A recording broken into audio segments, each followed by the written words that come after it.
Үзэгчтэй та бүхнийгээ бид зочинтойгоо уулзуулахад бэлэн боллоо. Өнөөдөр үзэгч та бүхнийгээ Эрдэнэс Монгол компани гүйцэтгэх захирал Ганхүүтэй уулзаж цаг үеийн асуудлаар мэдээлэл авч хүргэх юм аа.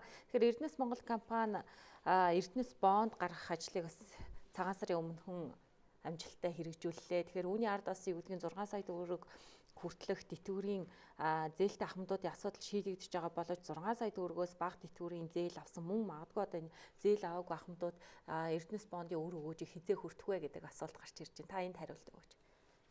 Тэгэхээр Монгол Улсын үндэсний аюулгүй байдлын зөвлөлөөс гаргасан зөвлөмжийн дагуу улсын хурлаас хууль гарсан байгаа. Тэтгэврийн зээлийн. Үүний дагуу Монгол Улсын засгийн газар 2 тогтоол гаргасан.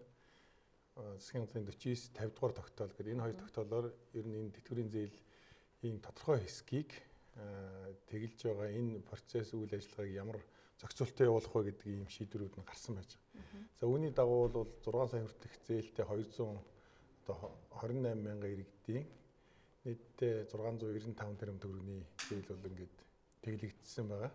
6 сая төгрөг хүртэлх нь сая асуусан огт зээл аваагүй хүмүүсийн 194 мянган хүн байгаа. Энэ хүмүүст 1 сая төгрөгийн одоо өгөөж нь орсон ийм Эрдэнэс бонд үнд цаасыг одоо ингээд хөргүүлж өгж байгаа хүн болгонд 1 сая төгрөг нэг хүн 1 сая төгрөгийн зээл аваагүй хүмүүстэй. Зээл авсан мөртлөө 6 саяас доош сая төгрөгнөөс доош үнийн зөрүүтэй байсан бол тэр зөрүүд нь бас Эрдэнэс бондыг өгж байгаа. Тэгэхээр энэ аль бонд манд 2021 оны 5 сарын 21-нд мөнгөжүүлж өгөх юм бонд байж байгаа. Тэгэхээр юу гэдгийг 200 мянган төгрөгийн тэтгэврийн зээл авсан ахмадын хувьд 800 мянган төгрөгөнд одоо энэ бондоо мөнгөжүүлж авах боломжтой гэсэн үг үү? Тэгээ одоо энэ зөрүүг нь огт зээл аваагүй хүн бол ойлгомжтой 1 сая төгрөгийн бонд аваад тэрийгэ мөнгөжүүлээд авчна. Одоо шийдвэл 200 юм уу 300 мянган төгрөгийн зээлийн үлдэгдлээ байсан бол 6 саяд ороод ингээд тэр зээл нь бол тэглэгдчихэв тийм ээ. Тэгээ үлдсэн 700 мянган төгрөгөнд нь Эрдэнэс бондыг олгож байгаа байхгүй юу. Тэгээд энийгээ бол нөгөө тэтгэвэр аваагүй 1 сая төгрөгийн зээлийн бонд адилхан хугацаанд 21 оны 5 сарын 21 ингээд энэ хуулийн хугацаатай энд мөнгөжүүл ингээд олгохоор ийм зохицуулт хийгдээд явж байгаа. Энэ бол үнд цаас энэ нууцлалтай, сэрийн дугаартай одоо яаж шалгах уу, яаж энийгээ зарцуулах уу, одоо яаж эргэж мөнгөжүүлж авах вэ гэдэгтэй холбоотой энэ бол өвлүүлж болно, зарж борлуулж бас болохгүй шүү дээ энэ чинь тийм ээ. Тухайн хугацаанд бол ингээд мөнгөжих ийм бонд байж байгаа энэ үнд цаасны хэмжээнд хэвлэж өгж байгаа ийм.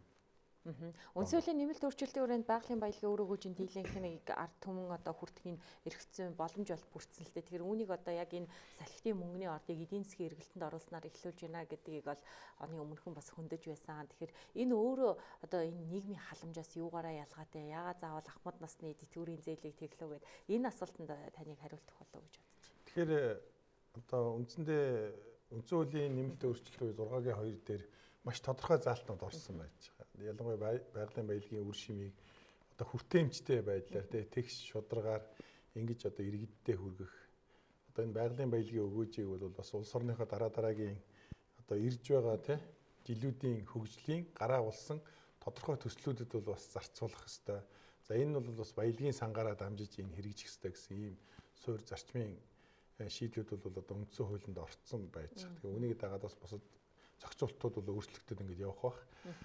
Ер нь энэ байгалийн баялагын үр шимийг одоо хүртээх ялангуяа бол одоо бас энэ улс орныхоо хөгжлийг тийм ээ.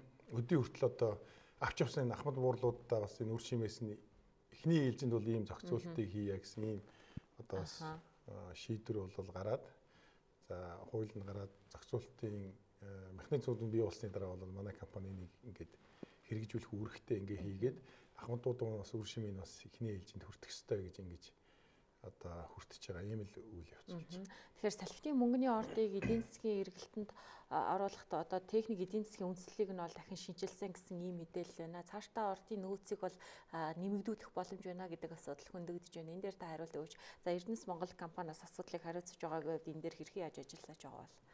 Тэгэхээр салхитын мөнгөний ордын техник эдийн засгийн үндслэлийг шинжилж Монгол Улсын эрдэс баялагын мэрэгжлийн зөвлөл гэж байж байгаа. 20 гаруй хүнтэй. Бүх чиглэлийн эдийн засгийн, уул уурхайн, бусад одоо чиглэлийн мэрэгжлийн хүмүүсээс бүрдсэн өөрөөр хэлбэл уулуурхайн төслийн тэзүү техник эдийн засгийн үндэслэлийг баталдаг ийм байгууллага байж байгаа. За үүнээс өмнө энэ салхитын мөнгөний ордын нөөцийн тайлан бас энэ мэрэгжлийн зөвлөлөөр оруулсан байгаа. Нөөцийн тайлан хүлээж авахд бол нэлээд олон процесстэй. Энэ шинчилсэн нөөцийн тайлан дээр үндэслээд техник эдийн засгийн үндэслэл бол батлагдсан байж байгаа. Тэгээ энэ батлагдсан техник эдийн засгийн үндэслэлээр одоо хөрөнгө оруулалт хийгээд энэ одоо тухайн 5 жилийн хугацаанд одоо хөрөнгө оруулалтын дараа үлдэж байгаа чөлөөт мөнгө үлдэгдэл буюу орлогоос зарлагыг хасаад бусад тооцооллуудыг хийсний дараа үлдэж байгаа юм бол 583 тэрбум төгрөг юм байна. Энэ 5 жилийн хугацаанд одоогийн батлагдсан тэзүүгээрээ. Үүн дээр нэмээд хийж байгаа зохицуулт бол улсын их хурлын тогтоолоор энэ хуулийг дагаж гарсан тогтоолоор аж ахуйн нэгжийн орлогын албан татврын зөвхөн энэ эрдэнэс илрүү ресурсын тэтгэврийн зээлийн тэглэх үйл ажиллагаатай холбоотой энэ орд газрын хувьд энэ үйл ажиллагааны 5 жилийн хугацаанд чөлөөлөх энэ асуудлыг одоо оруулж ирж шийдвэрлэхийн чиглэлийг засгийн газарт өгсөн юм тогтоолын заалттай. Энэ үүгээр бол 5 жилийн хугацаанд нийт дүнгээрээ 180 орчим тэрбум төгрөгийн татврын чөлөөлт буюу их усүрийн дээр бас нэмж гарч ирэх боломжтой гэсэн юм. Ингээ ойролцоогоор юу гэдэг нь 750 60 тэрбум төгрөгийн асуудал яригдж байгаа. Үүн дээр нэмэгдээд энэ дээр нэг асуулт асууя. Яг энэ тэтгэвэр авсан ахмадуудын 6 сая хүртэлх төгрөгийн зээлийг тэглэхэд одоо энэ техник эдийн засгийн үндэслэлээр тогтоогдсон нөөц өөрөө хангалттай хүрэлцэж байна уу? Энэ дээр та хариулт өгвөл. Тэгээ энэ бол одоо энэ 5 жилийн хугацаанд нэмэгдэж байгаа. Тэгээд цаашдаа энэ нөөцийг бас тодорхой нөөцийг нэмэгдүүлэх боломжтой байна гэж бас манай энэ эрдэнэс илрүү ресурс бас үзэж байгаа. Энэ үүний тулд тодорхой хөрөнгө зарцуулаад хайгуулаа хийгээд тодорхой нөөцийг одоо бас батлуулах хэрэгтэй. Тэгээ энэ нэмэгдсэн нөөц бол одоо тэзүү техник эдийн засгийн үндэслэлийг шинчилж өсөөд ингээд явах боломжтой байна гэж ингэж одоо өрчсөн байдлаар бол харж байгаа. 1980-ад оны үед монголчууд өөрсдөө техник эдийн засгийн үндэслэлийг энэ анх боловсруулж исэн гэсэн ийм мэдээлэл байсан. Тэг хамгийн сүүлийн одоо боловсруулсан техник эдийн засгийн үндэслэл бол бас 2000 одоо 16 оны үед боловсруулсан. Тэрнээсээ бол их хэд хэдэн зүйлээр бол өөрчлөгдөж байгаа шүү дээ. Энэ чинь өөрөөр хэлэх юм бол нөөцийн хэмжээ нь өөрчлөгдөж байна. Одоо агуулгын хувьд бас өөрчлөгдөж байна, тийм ээ. Тэгээд бусад одоо нарийн одоо металл авалтын хэмжээ тэгээд юмнууд нь өөрчлөгдөд ингээд мэдээж орлого зардлын хувьд бол бас арай өөр тооцоолол байсан. Тэгээд энэ дээр нь бас өөрчлөлт ороод ингээд бас хөдөлгөөн орж байгаа. Гэхдээ энэ бол миний хэлсэн саяын тавал эрдэс соёлын мэрэгжлийн зөвлөөр батлагдсан тэзүүдээр байж байгаа одоо батлагдсан тоог би эхлээд байгаа. Эрдэнэс Монгол компаниуд одоо стратегийн ач холбогдолтой 5 ордыг хариуцаж ажилтгаа цаашдаас энэ стратегийн ордуудыг ер нь яг энэ компани дээр төвлөрүүлэе гэдэг бодлого барьж байгаа юм байна. Тэгэхээр мэдээж төвлөрч байгаа иргэдэд бас ард иргэдэд энэ байгалийн баялагын үр өгөөжийг хүртээх чиглэлд бас хэрхэн яаж ажиллана гэсэн юм бодлого баримталж байгаа л энэ дээр та мэдээлэл өгөх. Тэгэхээр Эрдэнэс Монгол компани бол бас их өвөрмөц онцлогтой компани шүү дээ. Одоос Монгол улсын ерөнхий сайдынхаа доор байдаг, хэрэглэх газрынхаа доор харьяалагддаг ийм цорын ганц компани. Анх 2007 онд энэ компанийг байгуулахдаа тавьсан зорилго бол энэ томоохон стратегийн ордууд дээр бол одоо менежмент хийя тийм ээ. Энднийгээ эргэлтэнд оруулах, үр өгөөжийг бий болгоё, тодорхой хэмжээний одоо тий баялагийг бий болгоё. Энэ бий болгосон баялагаа бол бас улс орныхоо хөгжлийн гарааны нөхцөлийг хийхэд томоохон дэд үтсийн төслүүд байдаг юм уу? Нэм өөртөг шингээс энэ үйлдвэрлэлийн төслүүдэд ашиглая гэсэн ийм л зорилготой анх байгуулагдсан. Одоо 13 жилийн өмнө байгуулагдсан компани. Тэгээ энэ хугацаанд мэдээж бол одоо тавд мэдж чад оюутлогын төслийг хөдөлсөн. За 5-7 төсөл бас амжилттай хөдөлсөн ч гэдэг юм уу. Одоо ингээд хэд хэдэн одоо бас Эрдэнэс Монголын одоо ажлагчдын оролцоотой хийгдсэн томоохон төслүүдийг зүгээр засахаас нийтлэхэд юм байна. Цаашдаа бол одоо энэ томоохон стратегийн ордуудын хувь эзэмшил лицензүүдийг эзэмшээд энэ ордуудаа эргэлтэнд оруулж хөдөлгөөнд оруулах энэ ажлууд бол бас нэлээд одоо хурдтай акс дэвшил гарсан юм жил байлаа гэж ингэж харж байгаа. 2019 оны хувьд бол бидний хувьд одоо Монгол атом гэдэг ураны одоо асуудлыг хариуцдаг энэ компани 100% манай охин компани болсон. За дээр нь асхтын мөнгөний орд бол стратегийн 16 ордын нэг. Энэ асхтын мөнгөний ордын лицензүүд Эрдэнэс Монгол гэдэг толгой компани дээр бол бид нар авсан байж байгаа. Одоо судалгааг нэгээд бас тодорхой ажлууд хийгдэж явж дээж авсан байж байгаа. За мөн одоо Багнуурын одоо бүлэг ордын 400 сая тонны хөрөн үрсний лиценз бас шилж ирсэн байж байгаа. За дээр нь сая хэлсэн энэ салтын мөнгөний ордны асуудлууд яригдж байгаа. Та бүгд бол санаж байгаа бол манай бас улсын хурлын одоогийн дарга засгийн газрын хэрэглэх газрын дарга багтаа бас энэ очиод бас энэ ордтой холбоотой асуудлуудыг шийдээд явж ясныг бас санаж байгаа тийм. Ахаа. Тэгэхээр цаашдаа энэ метахийг эдийн засгийн эргэлтэнд оруулах боломж бол 2019 онд бүрдсэн. Тэгэхээр энэ жилийн үед одоо хийх гол ажил юу байгаа бол ер нь бол бүлэг дээр метан 5-7 нүүрсний бүлэг орд дээр бол метахийн энэ хайгуулыг хийнэ гэсэн мэдээлэл байна. Энэ дээр та тайлбар. Тийм тэгэхээр сая түрүүнийхээ тодтогоод хэлэхэд бол ер нь Эрдэнэс Монгол одоо нэгдлийн хувьд бол сүүлийн 1 жилийн хугацаанд маш олон чиглэлээр ийм төрөлжсөн компаниуд бий болоод тодорхой яг бодиттой ажлууд хийгээд эхэлж байгаа юм. Одоо бид бол зэсийн одоо нүүрсний тийм ээ кокс чухал зүгээр эрчим хүчний нүүрсний тэгээд алтан мөнгөний одоо тэгээ метаны ураны гэдэг газрын ховор элемент ингээд төрөлжөөд явж байгаа.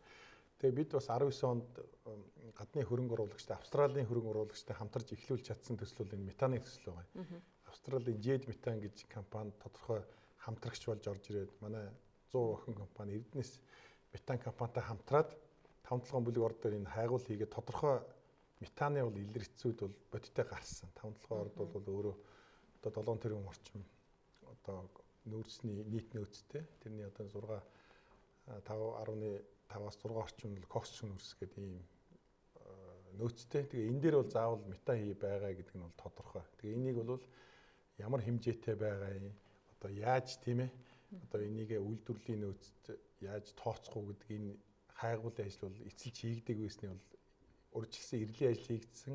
Одоо бол энэ ажлууд бол бас тодорхой үр дүн бол гарсан метан хий бол байна гэдэг. Тэгээ энэ ажлууд маань цаашаага бодиттой ажил хэрэг болоод 20 онд бас бид тодорхой метан хийн илэрцүүд гарч ирнэ гэсэн ийм итгэл үнэмшилтэй ажиллаж байгаа. Тэгэхээр үндсэн хуулийн нэмэлт өөрчлөлтийн хүрээнд хийгдэх гол ажил бол мэдээж энэ хаврын чуулганаар үндэсний баялагын сангийн тухай хуулийн төслийг хэлэлцэнэ гэсэн ийм мэдээлэл байна л та. Тэгэхээр энэ дээр бол танай компаниас оролцож байгаа. Үнэхээр энэ том стратеги ач холбогдол бүхий ордуу за бусад орд газрын өргөөжийн дийлэнхийг одоо олон нийт хүртэх за мөн томоохон бүтээн байгуулалтанд зарцуулах тэр боломжийг хэрхэн яаж энэ хуулийн төсөл та бүхэн тусгаж өгсөн юм бол энэ дээр тайлбар. Үндэсний баялагын сангийн байгуулна гэдэг үндсэн хуулинд орсон энэ нэмэлт өөрчлөлтийн дагуу бас урьдчилаад энэ ажлуудын бэлтгэл ажлууд бас олон жил яригдсан ажил байгаа тийм. Тэгэхээр энэ ажлууд бол явж байгаа. Мэдээж бол ялангуяа энэ байгалийн баялаг ихтэй улс орны хувьд хамгийн сайн туршлага бол байгалийн баялагаас одоо олсон одоо тэр үр өгөөж тодорхой өсгөж арвижуулж дараагийн үедээ бол хүргэж өгдөг. Тодорхой хэмжээнд өсгөж арвижуулдаг. Дээр нь одоо үндэснийхээ тийм дотоодынхоос бүтээн байгуулалт хөгжлийнхээ гарааны нөхцөлийг тавихад бас ашигладаг. Ялангуяа одоо бас урт хугацаанд одоо нөлөөгөө үзүүлдэг дэд бүтцийн төслүүд одоо нэмэн өртөг бий болгосон төслүүд дээр ингэж зарцуулдаг ийм туршлагууд бол байгаа. Тэгэхээр хамгийн сайн туршлага бол одоо Норвегийн туршлага гэдээ бид нар ярьдаг шүү дээ. Тэрэн шиг одоо зөвхөн байгалийн баялагаас олсон орлогоо хадгалаад байх биш тодорхой хэмжээний гадаад зах зээл дээр одоо дотоодынхоо төслүүдэд ингэж зарцуулах ийм ерөнхий тий одоо суур ийм ойлголттой энэ хуулийн төсөл маань бол боловсролтод явж байгаа. Норвегийн энэ жишээг нэлээд авсан гэсэн мэдээлэл. Ерөнхий сайдын захирамжаар байгуулагдсан ажлын хэсэг байж байгаа. Энэ засгийн газрын хэрэглэх газрын дарга хоёр эрдэнэ сайд ахалж байгаа. Уулуурхайн сайд орлогч дарга нэгээд ингээд бусад бүрэлдэхүүнтэй ийм хуулийн төслийн ажлын хэсэг бол ажиллаад явж байгаа. Тэгэхээр бол ер нь энэ байгалийн баялагийг бол хамгийн зохистой ашигласан одоо тийм ээ одоо үр ашигтай ашиглаж байгаа туршлагыг бол бид нар одоо өнөөдөр бэлэн байж байгаа туршлагыг яаж одоо манай нөхцөл байдалд тааруулж хэрэгжилж бид энийг тодорхой дэвшлэх гаргах вэ гэдэг бол бидний л одоо үйл ажиллагаанаас хамаарах зүйл. Тэгэхээр олон нийт асуугаасаа гэсэн асуулт байгаа ах гэж би бодож байна. Энэ гашуун сухат авто замын эвдрэлийн асуудлаар бол өмнө нь нэлээд хөндөж байсан. Жолооч нарын аюулгүй зорчих, тав тухтай зорчих орчин нөхцөлийг сайжруулах шаардлага байна гэдэг асуудал хөндөгдөж байсан. Өнгөрсөн жилийн үед бас 50 орчим километр авто замыг бол шинчилсэн гэсэн мэдээлэл байна. Энэ жилийн үед хийгдэх ажил юу байгаа вэ? Тэгэхээр энэ гашуун сухат авто зам буюу 5-7 бүлэг ордоос энэ гашуун сухатын боомт хүртэлх энэ 240 км зам бол их онцлогтой зам. Энэ замаар Монгол улсын одоо бас нийт одоо нөөцний экспортын 70% нь бол гардаг. Одоо Монголын одоо экспортын орлогын бас нэлээд баггүй хувь нь бол энэ замаар гарч байгаа одоо нөөцний олж байгаа орлого. Тэгэхээр Монголын эдийн засгт маш их чухал нөлөөтэй ийм зам 24 цагийн 365 хоногийн хугацаанд одоо 14,000 тээврийн хэрэгсэл 10,000 жолооч ингээд тасралтгүй явдаг энэ хүн даацын зам 60-аас 90 тонны даацтай энэ автомашинууд явж байгаа ийм зам. Тэгэхээр энэ зам дээр ажиллаж байгаа мэдээж энэ бол бас энэ одоо маш олон хүн энэ дээр тээвэр хийдэг олон машин байдаг учраас асуудал бол ихтэй. Тэгээ хамгийн гол асуудлыг бид нар бол энэ жолооч нарынхаатай эрүүл аюулгүй одоо орчин нөхцөлийн сайжруулах, аваар ослгүй зорчуулах одоо энэ нөхцөлийг бол хангах үүрэг бол бас бидний үүрэг байгаа. Тэгээ Монгол улсын ерөнхий сайд хөрөлцөх сайд бас энэ 19 он 18 он 19 оны дамнуулаад одоо энэ гашуун сухат автозам дээр ажиллахдаа маш тодорхой үүргүүд өгсөн. Нэгдүгээрт энэ жолооч нарын одоо тий ая тухтай нөхцөлийг хангасан ийм байгууламжийг одоо шийдэх ёстой. Дээр нь энд байгаа одоо тэр зохицуулалтын юмудаа бол шийдээ гэсэн ийм үүргүүдийг өгсөн байж байгаа. Тэгээд энэ хүрээнд одоо бид нэгдүгээрт нь бол хувийн хвшилтэй хамтраад 1500 машины 50 зогсоолыг баригдаж байгаа одоо гашуун сухат талдаа. Тэнд бол эмнэлэгтэй амардаг одоо зочд буудлуудтай, хоолны газруудтай, бусад одоо төрийн бүх үйлчилгээнүүд байх юм. Гэсэн 1500 машин том тэрэгнүүд зогсно гэсэн үг. А нөгөө тал нь бол 5 толгой талдаа бас энэ ийм зогсоол байгаа.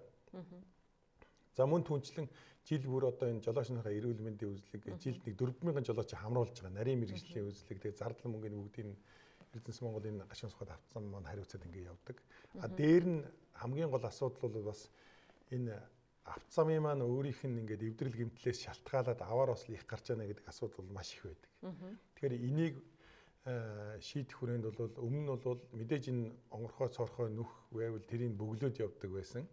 Өнгөрсөн 19 онд бол нийтдээ 50 км замыг яг бүрэн хоцсон. Мэдээж бусад хэсгийнхээ эвдрэл гэмтлийг бас засвараа хийсэн байж. Ингэснээр бол ослоорын тоо 20 гаруй хувиар буурсан юм дүнтэй байж. Тэгээ одоо бол жолооч нарын хувьд замын эвдрэл гэмтэл дээр одоо тий гомдол санал гарах нь бол багассан. Гэхдээ энэ олон машиныг одоо зохицуулж байгаа явцад бол бас ийм асуудал гараад байгаа. Гэхдээ цаашдаа бид одоо бусад одоо жолоочны ая тухтай нөхцөлийг сайжруулах чиглэлээр олон ажлууд бол хийгдэж явж байгаа. За баярлалаа танд.